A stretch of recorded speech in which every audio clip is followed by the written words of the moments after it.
अहमद मरुब पाव अपडेट थमजगे आर्मी जेसीओ मिजोरम मचा मणिपुर योनब यामलब नोंगमई मरुग लोइनाना फारे मेघालय पुलिस इराई नुमित्ते इंडियन आर्मी की जूनियर कमीशन ऑफिसर यामलब military grade ammunition illegal wildlife लम की साउ चेक आइटम सिंह कोना मेघालय की बी बॉय डिस्ट्रिक्ट लेब यूमदगी फारे हाइन ऑफिशियल फोंदोखरे यामलब नोंगमई मरु सिंह अदु इरांग थोकलिबा मणिपुर योनब थौरांग तौरंबनी हाइब खंग ngamle हाइदी उमियम पुलिस स्टेशन की पुलिस टीम अमना बी बॉय डिस्ट्रिक्ट के 9 माइन बरीद्वादा लेब मिसक असिगी यूम ऑपरेशन चथकी ऑपरेशन अदु पुलिस न रिकवर अमसुंग सिज तौरब खुसु खुलाइसिंग अदुदी AK-47 की नोंगमई मरु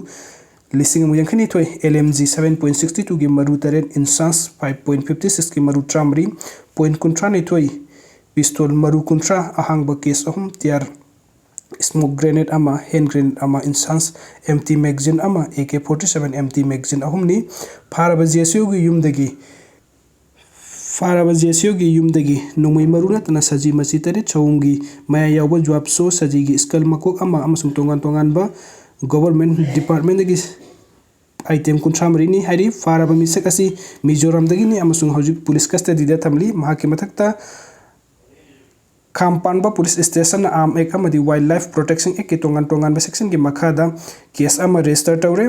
इंटेलिजेंस ऑफिसर फोंदोरप फारब 92 राष्ट्रीय राइफल्स जम्मू एंड कश्मीर की जूनियर कमीशन ऑफिसर असिना नोंगमई मरुसिंग असी इरांग थोकलिबा मणिपुर योनब इंडियन आर्मी की आर्मरी हुरालकपनी मतौ करमना महाकना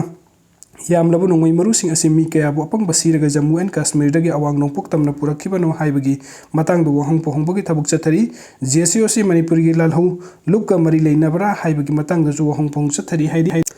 अदुग मथंग अपडेट्सना लेताव खुल की थौदोक तनान थोहौब नहा अमा AR की खुत्ता लेरे थासी की मरी द GPS की मनुंग चनबा लेताव खुलदा कुकी खुलदा मियोय ट्रहंदोय हाट की थौदोक तनान थोहौबनी हाइब मियोय अमंग से अयु कामजोंग द लेबा तरासुबा सेक्टर की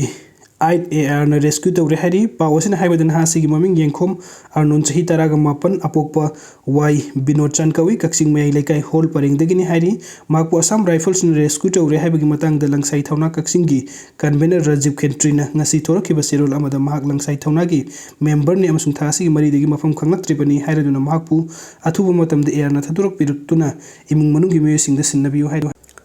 अदुगा मथंगी अपडेट्सना जुंता लानमिना इंडिया म्यांमार ngमखैदा चिन कुकी मरी तमथीना ओट नैरगा हतोकलगा हुंदोकलमले संगाई रीजन की खामपाट टाउन अमुक हन्ना लौसिनबा संगलकिबा जुंता की लानमी कलम अमना चिन कुकी की मियोय मरी फारगा तमथीना ओट नैरबा मतुंगदा हतोकलगा इंडिया अमदी म्यांमार ngमखैदा हुंदोकलगा थनमले असिबा हक्सांग मरी असिदा हक्सांगी मफम कयादा थांगना लेनखिबगी दखफम कया तरमखी सगांग रीजन की तमु डिस्ट्रिक्ट के Asian highway purring the India का लोइनाबा ngमखैदा चिन कुकी मरी असी जुंताना हतोकलगा हुंदोकलमखिबनी चिन स्टेट का ताइनाबा इंडिया की मणिपुर स्टेट अमदी म्यांमार लोनाबा मफम असिदा जुंता की मयोक्ता कुलाई पाइदुना लान हौरिबसिंगना ममांग था नवेंबर 3 नुमित मरीनी चुपना लान सोकलर मतुंग लौसिनखी हाइबा मफम असी अमुक हन्ना हंदोकनबा जुंता की लान मी चहुम लोम कालेदगी खामपाट तमना संगसिलखी मदुदा जुंता लानमीना मियोय तरेट फगतखी फारब चिन कुकी मियोय तरेट असिगी मनुंगदा मरी अमा हतोकलगा इंडिया की ngमखै मया नकना लांगथोकलगा थमलमखिबनी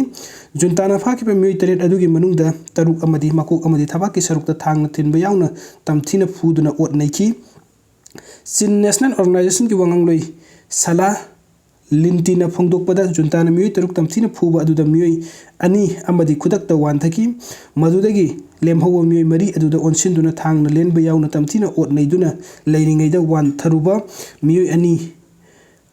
ज्ञान तरक्तुना जुंतागी मखुतगी नाथोक्तुना चेलखी अतोपा चिन कुकी नतबा फाबदा यावबा मियोय अमदी जुंता लानमीना लंबी तखनबा मियोय ओइना सिनबनी मरक असिदा चिन कुकी रेजिस्टेंस कंपुना जुंता लानमीना हुंदोकलुन वसिबा मरी अदु खोंगतख्रे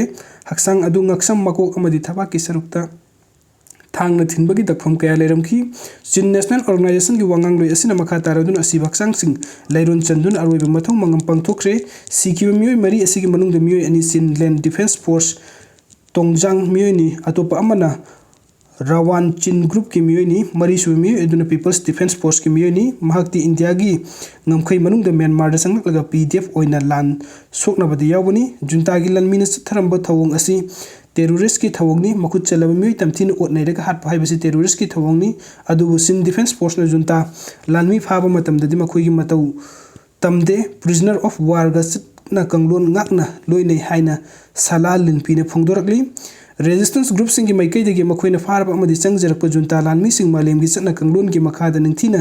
yengsinduna lei soklaba junta lanmi sing ningthina layeng bagal loinana ningthijana pije pitak tawduna thami makoibu phajin punsinduna thambagi mahutta mi amu oina loinei junta gi wangang loi jamin tuna phongdokpada di junta gi lanmi sing na khampa town gi akoibada chathaba operation da resistance forcing takthokpada ngamkhai operation asi chauna mai pakpa operation ni haina phongdokli adubu chin resistance force ki maikai degi hojiksu khampat town asi makhoi gi makutta leidi junta lanmi sing na khampat losin na hotnaba adu mayuk nagani hairi adum oinamak junta lanmi sangsi lakpada gi khampat leiramba mioi lising manga hena india gi